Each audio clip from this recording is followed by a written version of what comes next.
Okay, let's go ahead and start a new file. In this file, let's start with the line tool. So press L for the line tool. In the bottom left corner of your screen, click once. Move your mouse towards the upper right, click again. Down towards the bottom right, click again. And let's finish a triangle here by bringing your cursor all the way to the original endpoint and click. Closed loop of coplanar edges, the surface fills in.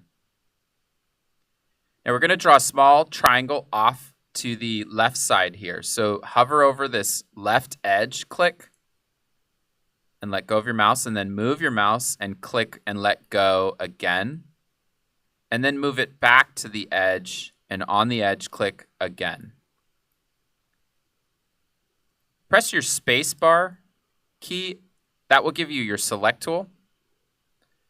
So with the select tool, click once on the right edge, and it'll all highlight blue. Makes sense. We drew it as one line from endpoint to endpoint. Try doing the same on the left edge, and you realize that it's broken up now into 3 line segments. And that happened when we clicked on that first endpoint here, and again on that second endpoint here.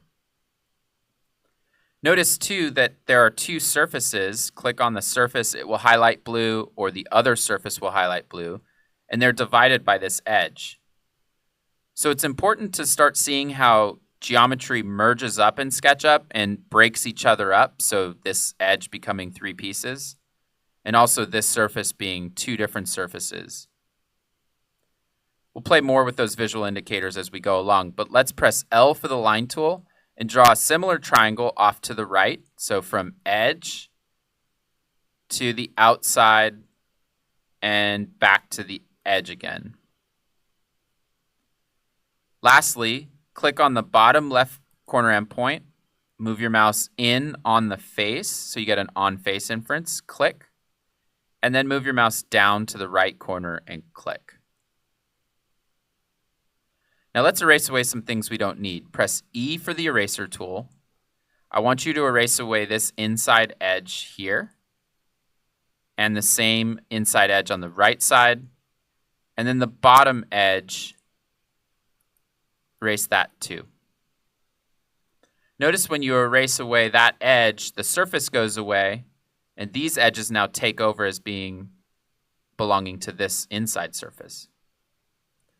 Press spacebar for the select tool and click once on that inside surface, and you'll notice it all highlights blue, so there's no scarring left behind. This used to be subdivided into 2 surfaces, but now it merges up into 1 once we lost that edge. Again, just important to see how this stuff is working here in 2D before we work with harder examples in 3D later. Now with this star pre-selected, or it kind of looks like a star, click once with your select tool if it's not pre-selected. We're going to use a new tool called the move tool. So press M for the move tool and click on this shape. Let go of your mouse and then move it around, and then click again and let go to set it down. So it's a move tool and you can move the shape. No big deal, right? Well, if it's still pre-selected, try this. Click anywhere in white space, click once and let go, and move your mouse and click and let go. So it turns out that because this is pre-selected, it's the only thing we can move. Let's see how it differs when you deselect it. So right-click once in white space to deselect. Now notice as you hover over, don't click, but hover over an edge or a surface or another edge, they'll highlight blue. We'll hover over and highlight an edge blue and click on it and move it, and you'll realize you can only move that edge. Click to set it down. So the 2 endpoints move along with it, and the attached edges try to come along for the ride. If you click on the surface and move it, the whole thing moves, and it turns out that's because the surface is connected to all of its edges. But when you don't have anything pre-selected, it's always a dangerous idea to try to move this way because it's very easy to click and just move an edge.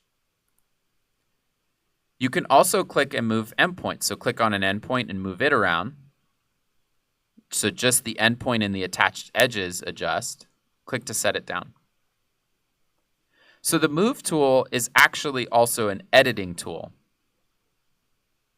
Let's try this. Let's try to use the Move tool to turn this entire shape into a star, or a better looking star.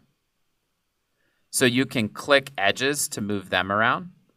Remember that click and let go of your mouse button and click and let go of your mouse button. But it turns out endpoints will probably be best here. So click to move endpoints into place. Click to move another endpoint into place. Now, as I'm doing this, try this. When you've clicked to pick up an endpoint and you've let go of your mouse button now, so you're in the middle of a move, you can infer things. So move your cursor over another endpoint and then move away from that endpoint. And notice now you're being locked for me in the red direction, and click to set that point down perfectly lined up. You can do this with many points. Don't click when you are inferring. Click and let go, and then hover over, and then move your mouse away, and then click and let go. So I want you to spend a couple of moments trying to turn this shape into a star using just the Move tool. You can even center this bottom endpoint. Click, move on this top endpoint, and then move your mouse away. Need to get the inference here.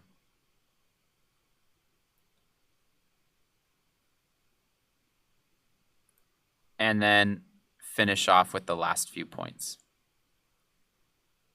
And it turns out the Move tool is going to be very important for you to use to edit shapes that start out fairly simple but can turn into some pretty complex models.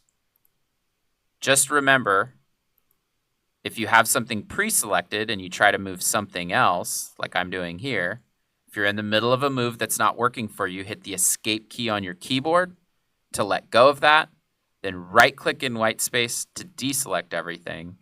And if all you were trying to do was move the whole object, you pre-select it. So to pre-select it, spacebar for the Select tool, click once on the surface, M for the Move tool, and click anywhere to move it around.